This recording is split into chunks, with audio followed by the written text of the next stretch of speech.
देवादिदेव महादेव का सर्वश्रेष्ठ और प्रिय आभूषण यानी रुद्राक्ष। रुद्राक्ष कितने प्रकार के होते हैं, कौन सा रुद्राक्ष श्रेष्ठ होता है, कौन सा रुद्राक्ष पहनना चाहिए, रुद्राक्ष की पहचान क्या है, उसकी कीमत क्या है, कहाँ से लेना चाहिए, कैसा लेना चाहिए, इन सभी प्रश्नों पर हम यहाँ पर आज चर्चा करेंगे।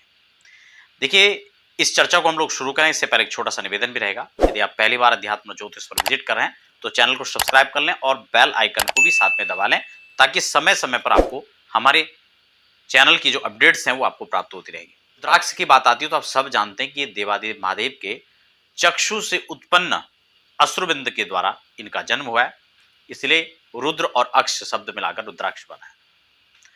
रुद्राक्ष भगवान शिव का एक प्रिय आभूषण है। भगवान इसको सदैव धारण करते हैं और हर व्यक्ति को धारण करना चाहिए। कई बार लोगों को लगता है कि स्त्रियां पहन सकती नहीं, या बच्चे, इसको बच्चे पहन सकते हैं, स्त्रियां पहन सकते हैं, बूढ़े पहन सकते हैं, यानी कोई भी पहन सकता है। वैसे तो सामान्यतः अगर बात की जाए तो कोई भी रुद्राक्ष पहना जा सकता है, इसमें कोई दिक्कत नहीं है। कई बार हम लोग भ्रमित हो जाते हैं कौन सा मुखी पहने, लेकिन हाँ, ये बात भी निश्चित है कि अगर हम किसी खास पर्पज से पहन रहे हैं तो तब हमको किसी खास रुद्राक्ष का चयन करना चाहिए। या राशि के हिसाब से पहन रहे हो, या दशाओं के हिसाब से पहन रहे हो, या अपनी कोई कार्य सिद्धि के लिए हम पहन रहे हैं, ऐसे में हमें एक निश्चित मुखी रुद्राक्ष धारण करना चाहिए। अब हम बात कर लेते हैं रुद्राक्ष की पहचान की। देखिए, पहचान की अगर बात करें तो वैसे तो सामान्यतः पारखी उसको पहचान सकता है। चोर, आपने देखा होगा कि नकली आभूषण को हाथ नहीं लगाता है और असली को चुरा लेता है। क्यों? उसे दूर से इसकी परख है।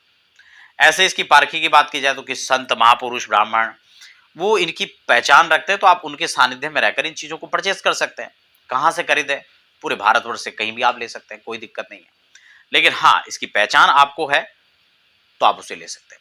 खासकर किसी भी तीर्थ क्षेत्रों में रुद्राक्ष खूब मिलता है, लेकिन आपको ध्यान होना चाहिए कि जहां पर इस चीज की डिमांड ज्यादा होती है वहां पर डुप्लीकेट की गुंजाइश बहुत ज्यादा बढ़ जाती है। बड़े शोरूम के अंदर जाएंगे तो वहां की हम चर्चा ही नहीं करेंगे, क्या हो सकता है। कुल मिलाकर हम इस पर अगर बात करें पहचान के लिए, तो सबसे पहले हमारे हाथ में जब रुद्राक्ष आए तो हम इसको देखें कि क्या इसमें नेचुरल के कुछ गुण हैं या नहीं है।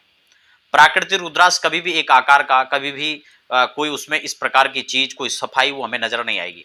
उसमें कुछ रेसे नजर आएंगे, कहीं से कुछ उसके रेखाएं कटी फटी होंगी, लेकिन हमें लगता है कि नहीं, इसके पूरे स्पष्ट मुख दिखना चाहिए।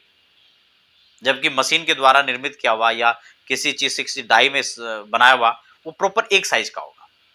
इसलिए रुद्राक्ष कभी भी एक साइज का नहीं होता है, कभी एक स्वरूप का नहीं होता है। वो प्राकृतिक है, इसलिए उसका अपना एक स्वरूप हो सकता है।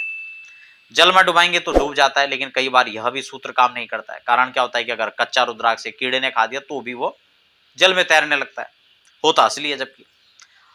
अब दूसरी बात करें कि इसको लैब टेस्टेड, अब लैब टेस्टेड के नाम पे आजकल होता क्या है कि वो 5-10 रुपए का जो कार्ड परमानेंट छपा के रखा हुआ है, वही सब रुद्राक्ष के साथ दे दिया जाता है और हम इसको इसका सर्टिफिकेट मान लेते हैं, जबकि ऐसा बिल्कुल भी नहीं है। हाँ, आप खुद इसको किसी लेबोरेटरी में, अच्छी लैब में आप चेक कराएं तो उसका प्रमाण हो सकता है। और मुझे लगता है जो 400 के रुद्राक्ष के लिए 1000-2000 रुपए खर्च कोई लैब में नहीं करता है। हाँ, कोई बहुत महंगा रुद्राक्ष है तो उसको निश्चित रूप से आपको लैब में टेस्ट करवा लेना चाहिए। अब हम बात करते हैं कि कौन सा रुद्राक्ष पहनना चाहिए। मैं 1 मुखी से लेकर 14 मुखी तक आपके साथ चर्चा कर रहा हूं 8 मुखी रुद्राक्ष को लेकर। 8 मुखी रुद्राक्ष या अष्ट सिद्धि के प्रतीक माने जाते हैं और अष्ट भैरव का स्वरूप माना जाता है 8 मुखी रुद्राक्ष को। कौन धारण कर सकते हैं, किस रूप में धारण कर सकते हैं, क्या इसका मंत्र है, किस लिए धारण किया जा सकता है, इसको हम थोड़ा समझ लें। देखिए, किसी प्रकार के संकट से निपटने के लिए इसको संकट नाशक गणेश का प्रतिनिधित्व करने वाला रुद्राक्ष भी माना जाता है। किसी प्रकार के व्यवधान, संकट, झंझट, व्यवधान के लिए आप इसको पहन सकते हैं, उसकी निवृत्ति के लिए।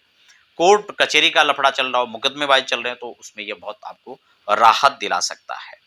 विजय श्री के लिए कुल मिलाकर इसको धारण किया जा सकता है। लेखन का कार्य आपका है, कला कौशलता का है, किसी प्रकार के आप एंटरटेनमेंट फील्ड में आप उसके लिए धारण कर सकते हैं। प्रेत बाधा का दोष है, उसके लिए धारण किया जा सकता है। साहस की बात है, खासकर जो जिनका साहस बहुत ज्यादा नहीं बन पाता, डर, भय और नेगेटिविटी का माहौल बना रहता है, उनके लिए बहुत अच्छा है। खासकर अगर पॉजिटिविटी बढ़ाने के लिए बात करें तो 8 मुखी रुद्राक्ष बहुत अच्छा माना जाता है। और जैसे कि मैंने कहा, अन्न, धन, स्वर्ण, इन सब चीजों को प्राप्त करने के लिए और समस्त सुखों को प्रदान करने वाला यह अष्टमुखी रुद्राक्ष है, जो अष्ट भैरव और अष्ट सिद्धि के साथ साथ में गणपति के प्रियता के लिए भी यह रुद्राक्ष धारण किया जा सकता है।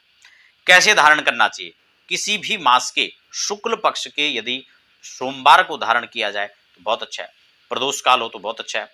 और ऐसे में आपको ओम हुम नमः इस मंत्र से 108 बार प्रतिष्ठित करके इस रुद्राक्ष को धारण करना चाहिए। मित्रों, कार्यक्रम कैसा लगा? अच्छा लगता है तो वीडियो को लाइक करना बिल्कुल ना भूलें। मित्रों के साथ अपने शेयर कर सकते हैं ताकि उनको भी इसका लाभ मिले, और चैनल को सब्सक्राइब नहीं किया तो जरूर कर लें।